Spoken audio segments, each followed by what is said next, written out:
안녕하세요. 내년 1월 11일부터 17일까지 이스라엘, 그리고 17일부터 24일까지 튀르키예를 일주하는 열린다 성경 스터디 투어를 진행합니다. 열린다 성경 스터디 투어는 단순한 성지순례가 아닙니다. 매일 아침 1시간 반씩 성경과 인문학을 주제로 공부한 뒤 현장을 답사하는 기독교 인문학 여행입니다. 자세한 일정과 참가자들의 리얼 후기 등은 영상 하단에 링크를 참고하시기 바랍니다. 안녕하세요. 세계사엔 교회사, 세계사와 함께 푸는 스토리텔링 교회사 시간입니다. 저희들이 중세 역사 열심히 따라가고 있습니다. 로마 제국이 멸망하는 476년부터 콘스탄티노플이 함락되는 1453년까지 중세 천년의 역사를 크게 4개의 이정표로 2명의 황제 유스티니아누스, 샤를마뉴, 그리고 2명의 교황 그레고리우스 7세, 이노센트 3세를 중심으로 따라가고 있는데요. 저희들이 그레고리우스 7세와 관련된 카노사의 굴력 그 후속편으로서 십자군 전쟁을 살펴보고 있죠. 자, 지난 시간까지 총 7번의 영상을 통해서 굉장히 자세하게 종합적으로 1차 십자군 운동의 배경을 좀 살펴봤어요. 먼저 카노사 굴력의 어떤 후속편으로서, 그리고 질풍노도와 같은 그 이슬람의 진격에 수세기 동안 계속 당하기만 하던 기독교 세계의 대규모 반격으로서, 그리고 위기에 처한 이 비잔틴 제국의 구원 요청에 대한 그 화답으로서, 그리고 최종적으로 당시 중동의 수니파의 셀주쿠조와 그리고 시아파의 파티마조로 분열된 이 중동의 이슬람 세계에 이 십자군 왕국이 들어가면서 어떤 3파전 성격으로 펼쳐진 중동의 세계를 종합적으로 살펴봤죠. 이 십자군 운동은요, 총 9차에 걸쳐서 9번에 걸쳐서 200년간 산발적으로 진행되거든요. 자, 오늘은 2차 십자군에 대해서 좀 살펴보려고 합니다.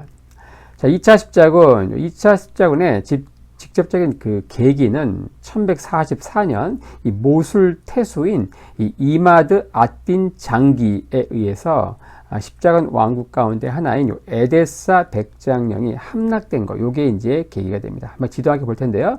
1차 십자군이 성공하면서 이 중동 지방의 가장 북쪽에 에데사, 그리고 안디옥, 그리고 트리폴리, 그리고 예루살렘 왕국이 세워지죠. 그리고 에데사 백장령이 이 옆에 있는 모술, 여기에 태수인 이마드 아딘 장기에 의해서 함락이 된다. 1144년. 그리고 에데사 왕국의 백장령의 함락에 중동의 십자군 국가는 완전히 충격을 받습니다. 거기다 더 나아가서 유럽은 더 심한 충격을 받죠.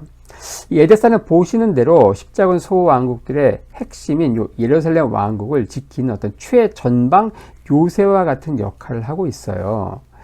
자, 그래서 이 십자군 국가는 이 성지에 세워진 이상 신이 지켜줄 거라 확신했는데, 그러니까 신앙이 당시 깊을수록 이 공포감은 더 컸다는 겁니다. 결국 예루살렘의 왕, 당시 여왕이었는데 멜리장드 여왕은 서유럽 교황에게 SOS를 치죠. 1145년 교황 에우제니우스 3세의 십자군 호소로 결국 그의 부탁을 받고 시토 수도원의 수도사인 버나드가 교황 요청으로 유럽 각지를 돌면서 십자군 모집을 하는 선동적인 설교를 하게 됩니다. 이때 주된 참가자는 황제, 그러니까 신성 로마 제국 황제인 콘라트와 그의 조카 프리드리, 이 조카는 나중에 황제가 되거든요. 자, 그리고 프랑스의 왕인 루이 7세, 그리고 그의 왕비인 엘레아노르, 여기가 이제 주된 참가자입니다. 면면이 굉장히 화려하죠. 황제와 왕이 참가한, 우리 1차 십자군 살펴봤는데 거기에는 왕, 황제 한 명도 참가한 적 없어요. 전부 제후 영주들입니다. 그래서 1차 십자군은 제후 십자군이다 이렇게 얘기하면은 2차는 왕과 황제 십자군이다 이렇게 얘기할 수 있죠. 자, 오늘은 2차 십자군 첫 번째 시간으로서 2차 십자군 당시 유럽 각국의 상황에 대해 살펴볼 텐데요. 자, 바로 화이트십 침몰 사건, 바로 중세 타이타닉 사건이라고 하는 그거부터 이제 이야기하는 게 좋을 것 같습니다. 자, 레오나르도 디카프리오, 다 아시죠? 그를 월드스타로 만들어준 영화는 바로 1997년에 개봉된 요 타이타닉입니다. 타이타닉. 와, 이 포스터만 봐도 마음이 쿵딱쿵딱 하네요. 자, 이 영화는 1912년 4월 15일 결코 침몰하지 않을 배라는 칭송을 받으며 이 첫 항해를 떠난 요 초호화 여객선 타이타닉호가 이 빙하에 부딪혀서 속절없이 침몰한 사건을 모티브로 만들어진 영화입니다. 자, 2차 십자군 당시 유럽 각국의 상황을 언급할 텐데요. 이것은 바로 중세의 이 타이타닉 사건으로 불리는 이 화이트십호 침몰 사건부터 시작하는 게 좋겠습니다. 왜냐, 이 화이트십 침몰 사건으로 인해서 유럽 각국의 역사는 그러지 않아도 엉켜 있는데 완전히 뒤죽박죽 더 엉키게 되거든요. 자, 정신 바짝 차리고 따라오셔야 되는데, 자, 우리가 지금 다룰 나라는요, 영국과 노르망디 한 묶음, 그 다음에 프랑스 왕가, 그리고 그 옆에 있는 앙주 백장령, 그리고 신성 로마 제국. 와우, 이 네 나라 동시에 같이 막 스토리텔링이 돼야 되거든요. 그러니까 정신을 바짝 차리셔야 되는데, 자, 요 네 나라 한번 지도로 다시 한번 보겠습니다. 지금의 영국, 프랑스, 독일과 좀 달라요. 당시는 자, 영국과 이 노르망디, 지금의 프랑스죠. 여기 툭 튀는 여기가 한 나라예요. 영국, 노르망디령. 자, 그 다음에 지금 이 표시한 데 있죠. 파리가 있고 여기 표시한 여기가 이제 프랑스 왕이 다스리는 당시 카페 왕조의 왕이 다스리는. 그러니까 오늘날은 전체가 프랑스지만 프랑스 왕이 다스리는 지역은요. 이 수도 파리를 중심으로 조금 왕령지밖에 없었어요. 근데 그 옆에 이 왕령보다 더 큰 여기가 앙주 백장령입니다. 앙주 백장령. 그리고 여기가 신성 로마 제국이죠. 네 개의 나라 지도 머릿속에 잠시 집어넣으시고 또 중간중간에 다시 한번 리마인드 시켜드리겠습니다. 자, 1120년 11월 25일 자, 화이트십호 침몰 사건이 발생하는데요. 이 사건은 이후 20년간 영국을 내전 사태에 빠뜨리고 그리고 플랜테저넷 왕조로 불리는 새 왕조가 영국에서 출범하게 됩니다. 더 나아가서 100년 전쟁, 그러니까 영국과 프랑스가 영토 분쟁을 하는 이 100년 전쟁으로 마무리되는 그 대서사의 출발점이 되는 사건입니다. 왜 이렇게 엄청난 사건이 되는가? 배 하나 빠진 게. 왜 그런가? 이 배에는 누가 타고 있었는가? 당시 이 헨리 1세의 유일한 적자인 왕자 윌리엄 아델린이 타고 있다가 봉변을 당했기 때문에 그래요. 그는 장차 노르망디 그리고 영국을 통치할 후계자였는데 그가 이 배가 침몰하면서 사라졌다. 이 사건의 발단 이렇습니다. 자, 바로 이 노르망디와 영국을 통치할 헨리 1세 후계자 바로 왕자 윌리엄 아델린 왕자가 이 화이트십호 여기서 떠나다가 이제 그 배가 침몰하게 된다는 것이죠. 이 사건의 발단은 이랬습니다. 1120년 이제 헨리 1세가 아버지의 고향인 노르망디 지역을 방문합니다. 돌아갈 때 타고 갈 배를 왕이 선물로 받아요. 와, 역시 왕들이 받는 선물은 대단하긴 하죠. 지금도 뭐 중동의 갑부는 뭐 수억짜리 스포츠카나 뭐 수영장이 딸린 별장 뭐 이런 거 그냥 뭐 가볍게 생일 선물로 받고 하긴 하지만요. 이 헨리 1세는 영국을 정복한 6대 노르망디공 윌리엄, 정복자 윌리엄이라고 하죠. 그의 막내 아들입니다. 이 아버지 윌리엄 1세가 1066년 헤이스팅스 전투에서 이기면서 영국을 정복하죠. 다시 볼 텐데 노르망디 공이었던 윌리엄이 바로 영국을 침범해서 헤이스팅스 전투에서 이긴다. 1066년. 그래서 영국 전체를 먹게 되면서 노르망디 공이자 영국 왕이 됩니다. 그의 막내 아들이 바로 요 헨리 1세라는 거예요. 그 윌리엄 1세, 정복자 윌리엄은 1087년에 죽습니다. 근데 죽으면서 세 아들이 있었거든요. 장남인 로베르, 영어로 하면 로버트입니다. 장남인 로베르에게는 노르망디 지역의 공작으로, 그리고 둘째 아들 차남에게는 윌리엄 2세에게는 영국의 왕으로, 그리고 막내 아들인 헨리는 그냥 줄 땅이 없는 거예요. 그냥 은화 상자, 돈을 주는 겁니다. 그러니까 헨리는 처음에는 어때요? 영지를 못 받고 돈만 받아요. 하지만 이 형들, 큰형과 작은형이 권력 다툼을 한 걸 이용해 가지고 왕위를 차지하게 됩니다. 1100년 둘째 형 영국 왕인 헨리 2세가 그곳에서 폭정만 일삼다가 후사 없이 아들도 없이 암살당하죠. 그리고 첫째 형인 노르망디공 로베르는 십자군 원정을 갔다가 돌아오는 길이었어요. 자, 작은 형은 죽었고 큰 형은 십자군 원정 그 먼 길을 갔어요. 잽싸게 헨리는 영국 왕위를 차지합니다. 그러니까 큰 형이 돌아왔지만 첫째 형 그 로베르와 협상을 하는데 다행히 형은 이 노르망디 공에 만족을 하죠. 하지만 노르망디의 그 로베르의 실정으로 인해서 노르망디 지역은 엄청난 혼란에 빠지고 그곳의 성직자들이 영국으로 망명해서 헨리의 통치를 간청하게 됩니다. 결국 1106년 형 로베르와 전투에서 헨리가 이기죠. 그리고서 헨리는 노르망디까지 합병하면서 영국과 노르망디의 통치자가 되는 겁니다. 자, 이런 상황에서 1120년 11월 25일 헨리는 원래 아버지의 고향인 노르망디 지역을 방문한 것이고, 자, 영국과 헨리가 아버지의 고향 노르망디 공이었던 윌리엄 1세 거기를 방문한 것이고, 돌아갈 때 탈 배로서 선물을 받은 것입니다. 헨리는 돌아갈 채비를 다 마치고 자신의 후계자인 윌리엄 아델린 왕자와 또 이제 서자, 자식들을 몽땅 태워서 먼저 선발대로 보냅니다. 배는 타이탄의 호처럼 최고 성능과 위용을 자랑했습니다. 어떤 위험 앞에서도 끄떡없어 보였죠.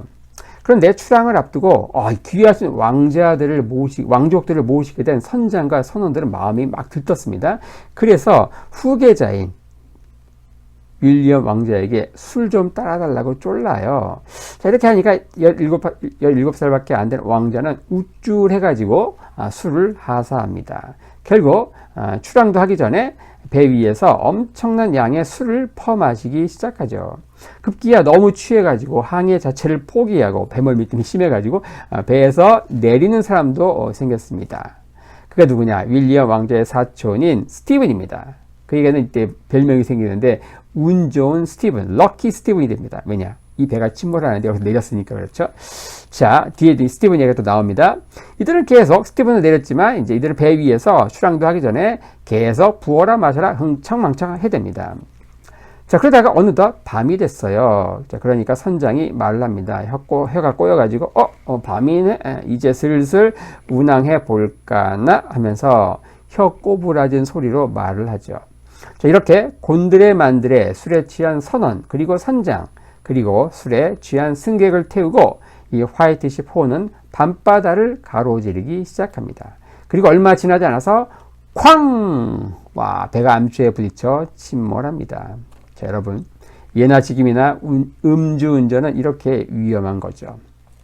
자, 이 위급 상황에서 유일한 후계자인 윌리엄 왕자부터 재빨리 구명보트에 태웁니다. 자, 그런데 그때 이 왕자의 이복 누이인 마틸다 피츠로이 공주의 비명소리가 들립니다. 그러니까 윌리엄 왕자는 그녀를 구하려고 구명보트를 돌려서 구하러 가요. 하지만 바로 그때 물에 빠진 사람들이 뭐 왕자가 뭐고 제 목숨 부지하려고 저마다 이 구명보트에 엉겨 붙게 되죠. 자, 그리고 그걸로 끝! 다 죽습니다.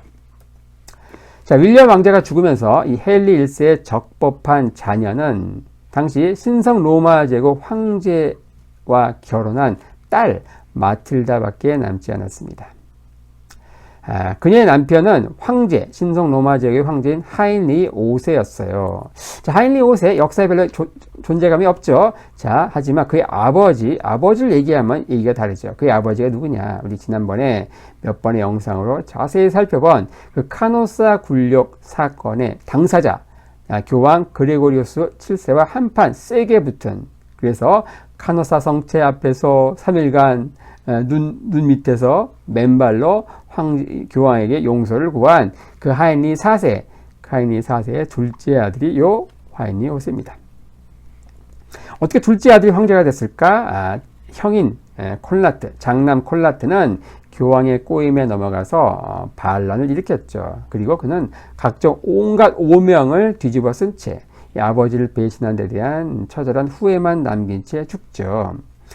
처남 하인리 5세가 황제가 되지만 그도 곧 반란을 일으킵니다. 그는 아버지 하인리 4세를 탑에 가두고 황제가 되죠. 아버지는 곧 죽습니다. 부친을 살해한 저주 때문일까요? 네, 하인리 5세와 마틸다 사이에는 평생 자녀가 없었어요. 이 마틸다는 7살에 결혼해가지고 23살까지 결혼관계를 유지했는데 둘 사이엔 자녀가 없었다. 그런 상황에서 1125년 남편 황제 하인리 5세가 죽습니다. 후사가 없었기에 결국 이 왕족 잘리어 왕조는 종말을 고하게 되고요. 자, 그 이후 신성 로마 제국은 1137년 새 왕조인 호헨슈타우펜 왕조가 등장하기까지 12년간 계승, 분쟁, 내전 상태에 들어가죠. 그 초창기 황제인 콘라트 3세가 2차 십자군에 참전하는 것이죠. 자, 마틸다라는 여자는 이제 두 남자의 죽음으로 존재감이 부각이 됩니다. 갑자기 귀하신 몸이 된 거예요. 1120년 그의 동생인 윌리엄 아델린 왕자가 죽으면서 그는 영국과 노르망디의 유일한 적통 후계자가 되죠. 그리고 5년 후인 1125년 남편이자 황제인 하인리 5세까지 죽으면서 그녀는 자유부인이 됩니다. 자, 헨리 1세는 그래서 마틸다를 자신의 후계자로 지명을 합니다. 하지만 여자잖아요. 그래서 신하 영주들의 충성 서약을 팠습니다. 하지만 영주들이 속으로 뭐라고 생각했을까요? 여자가 왕위를 겉으로는 충성 맹세하지만 속은 딴 마음을 품고 있는 겁니다. 자, 이러다가 여기서 누가 등장하는가? 바로 앙주백작 풀크가 등장합니다. 앙주백작 풀크. 자, 앙주백작령 지도를 다시 한번 볼 텐데요. 자, 여기가 오늘날 프랑스입니다. 현대 프랑스예요. 하지만 중세 프랑스는 그렇지 않다. 중세 프랑스는 수도 파리를 중심으로 파란 지역 있죠. 파란 거 요만큼 요게 프랑스 왕령이에요. 그리고 여기가 노르망디 공장령이라고 했죠. 그 밑에 여기가 지금 앙주 백장령, 프랑스 왕보다 훨씬 더 큰 땅을 가지고 있는 거죠. 바로 카페 왕조에 속한 왕보다 훨씬 큰 요 앙주 백장령. 바로 왕가와 노르망디공 사이에 위치한 앙주 백작으로서 이 풀크는 호시탐탐 이 노르망디 영토를 노리면서 한판 붙습니다. 왜냐? 왕과 싸울 수는 없지만 같은 영주기 때문에 서로 치고받고 하는 거예요. 영토를 넓히려고. 자, 그러다가 그는 1120년 이 헨리 1세 바로 노르망디 공장령도 겸하고 있던 영국왕 헨리 1세와 전투하죠. 하지만 여기서 대패합니다. 그리고 화해 차원에서 자신의 딸과 이 헨리 1세 아들인 윌리엄 아델린과 결혼을 시킨 거예요. 자, 그런데 그 같은 해 좀 전에 말씀드린 그 화이트십 침몰 사건에서 죽은 거예요. 그 왕자가. 자, 풀크는 어때요? 전쟁에서 또 찌고 결혼시켰는데 또 사이도 죽고 뭐 되는 게 없는 거예요. 이걸 머피의 법칙이라고 하죠. 어떤 되는 일이 없자 십자군 지원으로 어떤 죄를 속죄하러 갑니다. 앙주 땅에는 고작 7세밖에 안 된 조프루아만 남긴 채 말이죠. 근데 이 앙주 백작 풀크가요, 성지에서 맹활약을 합니다. 그는 나름 어떤 전쟁의 신이었나 봐요. 자, 그러다가 그에게 일생일대의 기회가 찾아옵니다. 당시 예루살렘 왕국의 왕이었던 보두행 2세는요, 후사가 없었어요. 딸 멜리장도 하나뿐이었거든요. 자, 그래서 전쟁을 잘하는, 게다가 이 앙주 백작의 백작, 그 유럽의 귀족인 그에게 어때요? 내 딸과 결혼해서 예루살렘 왕이 될 것을 조심스럽게 제안합니다. 자, 이 얘기를 듣자마자 왕 얘기를 듣자마자 앙주 백작 풀크는 어때요? 심장이 쿵딱 뛰는 거예요. 왜냐? 이 중세에는 아무리 영토가 넓어도 영주는 영주일 뿐 언감생심 왕을 참칭할 수 없었죠. 이 중세 때 왕은요, 신에게 점지를 받은 자든지 아니면 그의 정당한 계승권이 있는 자만이 가능했다는 겁니다. 1127년 풀크는 들뜬 마음으로 앙주에 귀국을 합니다. 왜냐? 예루살렘 왕이 되기 전에, 결혼을 하기 전에 어때요? 자신의 영주인 앙주 백장령 문제를 해결하러 온 거죠. 그에게는 어린 아들 조프루아가 마음에 걸렸던 거예요. 그 주변에는 어때요? 이 영지를 노리는 이리떼들만 가득한 상황이고, 그 이리떼의 가장 큰 이리가 누구였습니까? 노르망디 공인, 영국 왕인 헨리 1세였던 거예요. 자, 그런데 오자마자 같은 해 앙주에 돌아온 요 풀크에게 헨리 1세가 승부수를 던집니다. 그게 뭐냐? 황후이자, 그러니까 전 황후죠? 2년 전에 남편 죽었으니까 황후이자 딸인 요 마틸다와 자신의 딸과 풀크 자네의 아들인 조프루아와의 결혼을 제안한 거예요. 와, 이 풀크는 귀국하자마자 찾아온 이 또 다른 이 로또와 같은 행운 앞에서 정신을 못 차립니다. 자, 이 결혼은 14살밖에 안 된 요 앙주 백작 조프루아에게 영국 왕이자 노르망디 공인 요 장인이 든든한 후견인이 되어준다는 엄청난 의미였죠. 또 잘하면 거기서 태어난 아들 또는 손자 때에 가서 영국의 왕위까지도 차지할 가능성이 굉장히 높은 최고의 로또였던 거예요. 자, 그럼 헨리 1세의 입장을 볼까요? 헨리 1세는 자, 어때요? 딸 마틸다를 이제 후계자로 지명을 하고 또 신하들에게 충성 맹세를 다 받았지만 어때요? 다 그 여왕에 대한 극도의 거부감을 잘 알았죠. 이들이 말로만 충성 맹세하는 걸 잘 알았던 거예요. 물론 오늘날 근대 영국 역사에서는 그거 아십니까? 여왕이 통치하면은 나라가 잘 된다고 해서 굉장히 좋아합니다. 근대 영국 역사에서는 대표적으로 엘리자베스 1세 아시죠? 그리고 그 이후 빅토리아 여왕, 우리 영국이 해가 지지 않는 대영 제국일 때 그 당시 영국의 여왕이요, 바로 빅토리아 여왕입니다. 그리고 최근에 돌아가신 그 엘리자베스 2세 여왕도 굉장히 인기가 많았죠. 근대 영국은 여왕을 좋아했지만 중세 때는 상황이 달랐다. 중세 때 영국은 전혀 달랐다. 자, 마틸다의 그래서 후견인으로 헨리 1세는 누굴 생각한 것이냐? 바로 앙주 백작인 풀코를 염두에 둔 거예요. 그러니까 어떻게 보면 서로가 서로에게 윈윈이 되는 결혼이었다. 헨리 1세는 자신의 딸 마틸다가 걱정이 된 거고, 그리고 풀코는 자신의 어린 아들 조프로아가 걱정이 된 겁니다. 자, 1129년 그러니까 1128년 이제 영국과 노르망디의 계승자인 26세의 마틸다와 앙주 백장령의 계승자인 14살의 조프루아가 결혼하죠. 이 조혼이 성행한 중세에도 이 결혼은 굉장히 이례적인 연상연하 커플이었습니다. 결국 둘 사이에서 아들이 하나 태어나는데 헨리 2세, 요 헨리 2세가요 한 30년쯤 후 1154년에 결국 영국의 왕이 되면서 자, 풀코가 생각했던 로또가 이때 당첨이 됩니다.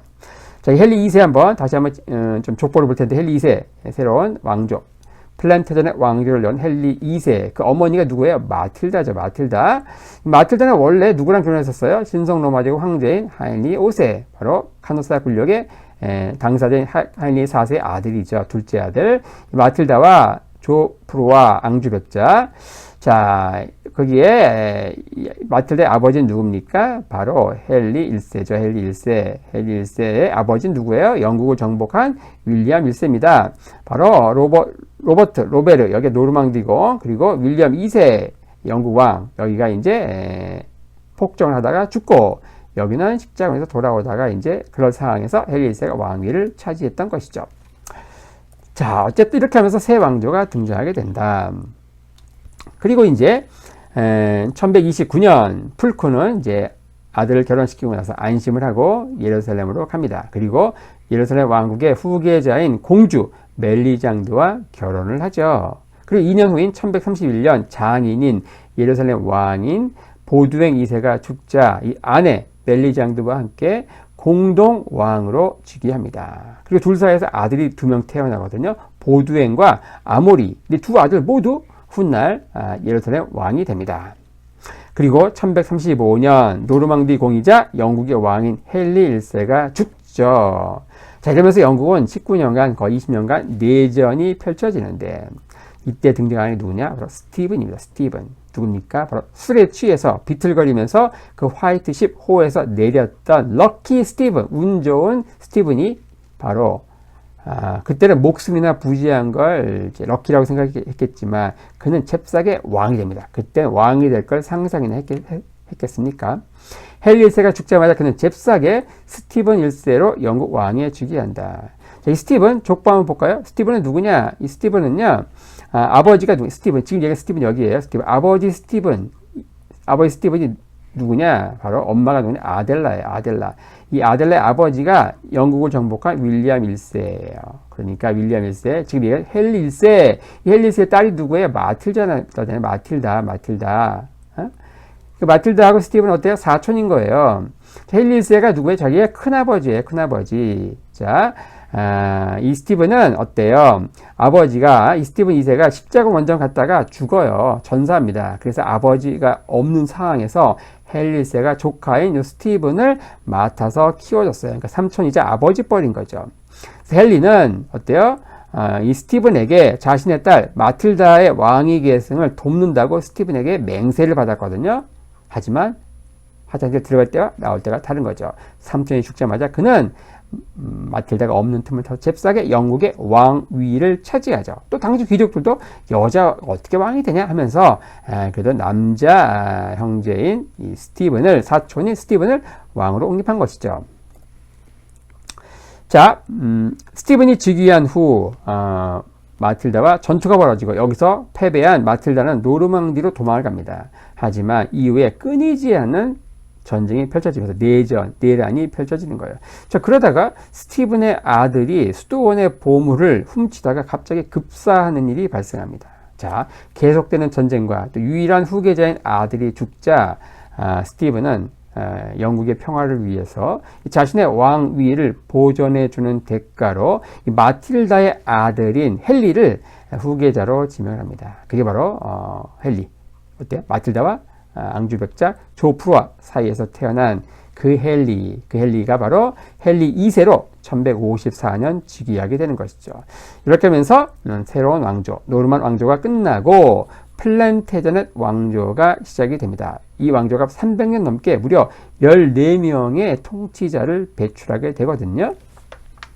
자, 그는 엄마에게서 노르망디, 영국, 그리고 아일랜드, 그리고 아빠에게서 앙주 지역을 받게 되거든요. 엄청나게 큰 땅이죠. 당시 유럽에서. 그리고 이 왕가에서 먼 훗날 요크가 랭카스터가 두 가문으로 나뉘어져서 30년에 가까운 전쟁, 소위 말하는 장미 전쟁을 펼치게 되죠. 자, 여기서 이제 마지막 등장인물, 자, 프랑스 왕 루이 7세가 나옵니다. 그는 말은 왕이지만, 카페 왕이지만 굉장히 쑥스러운 왕이었다. 당시 왕은 어때요? 수도 파리를 중심으로 해서 이 파란색 지역, 이 파란색 여기를 통치하거든요, 여기. 노르망디 공작이 더 넓고, 앙주 백경이 더 넓어요.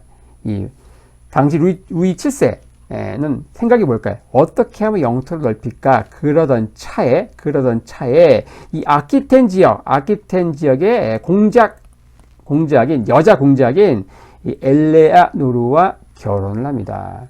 이 지역은 어때요? 오늘날로 봐도 이 프랑스 영토의 거의 4분의 1에 해당하는 굉장히 넓은 지역이거든요. 그녀는 여자 공작이었지만 이 왕과 결혼함으로써 어쨌든 뭐예요? 왕비라고 하는 직함, 명함을 하나 추가하게 된다. 이 엘레아노르는 중세의 가장 부유한 여성이고 또 교육을 받은 지적인 여인이었는데 그는 15살에 프랑스 루이 7세와 결혼을 하거든요. 그는 정사에 수시로 개입한 굉장히 와일드한 여성이었어요. 그리고 여동생이 왕의 사촌이자 이미 기혼자와 결혼을 하거든요. 이게 이제 불륜이잖아요. 이런 무법한 결혼으로 인해서 교황에게서 이 혼인 무효와 파문을 받습니다. 그래서 그는 이제 언니로서 당시 가장 영향력 있는 수도사 버나드를 찾아가서 교황의 중재 요청을 하죠. 파문 좀 풀어달라고. 하지만 어떻습니까? 이 버나드가 왕비에게 이렇게 조언을 하죠. 국가 중대사에 간섭하지 말고 자애로운 왕비가 되시오. 그렇게 얘기합니다. 자, 그러던 차에 남편 루이는요, 영토 확장에 올인을 그러다가 1300명이나 되는 사람이 숨어든 교회, 그 교회에 부하들이 불을 질러가지고 다 타죽는 사건이 발생합니다. 이게 전 유럽에 알려지게 되고, 어때요? 이교도면 죽여도 상관없는데 기독교들 이렇게 왕창 죽인 거예요. 그러니까 교황은 이 프랑스에 성무 집행 정지령을 내립니다. 그러니까 프랑스에서는 더 이상 세례나 결혼, 장례 이런 거 할 수가 없는 거예요. 이런 상황에서 왕비 엘레아노르가 임신 중이었거든요. 그래서 그녀는 수도사 버나드에게 조언을 구합니다. 그래서 곧 프랑스는 성무 금지령이 풀리게 되고, 자, 이거에 대한 보답으로 이 부부 왕과 왕비는 어때요? 십자군에 지원하게 되죠. 나중에 보겠지만 이 원정은요, 2차 원정, 1차 원정과 달리 처참한 실패로 끝납니다. 그 둘은 가서 엄청나게 싸우거든요. 돌아올 때도 각자 따로 귀환합니다. 그리고 돌아와서 별거하고 자식이 없자 이혼을 하게 됩니다. 그리고 15년간의 결혼 생활은 결국 파국을 맞게 되죠.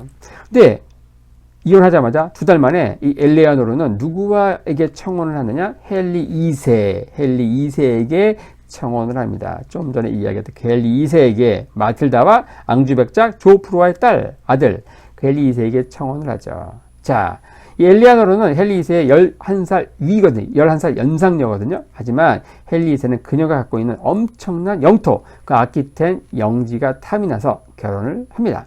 자, 그녀는 보란 듯이 결혼을 해서 2년 후 영국의 왕이 되죠. 자, 유일하게 그녀는 이제 프랑스 왕비에서 다시 영국 왕비가 되는 이제 프랑스 역사에서 아주 괴상한 전력을 가진 여인이기도 하죠.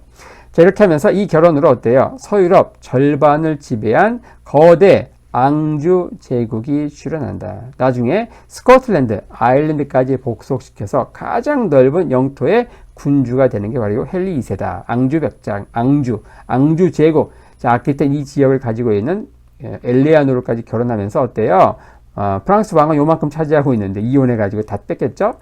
요것과 그 다음에 노르망디 그리고 영국 그 다음에 아일랜드 스코틀랜드까지 점령하면서 유럽의 서쪽의 넓은 지역을 다 이 앙주 가문에서 차지하게 되면서 여기가 앙주 제국이 등장하게 된다.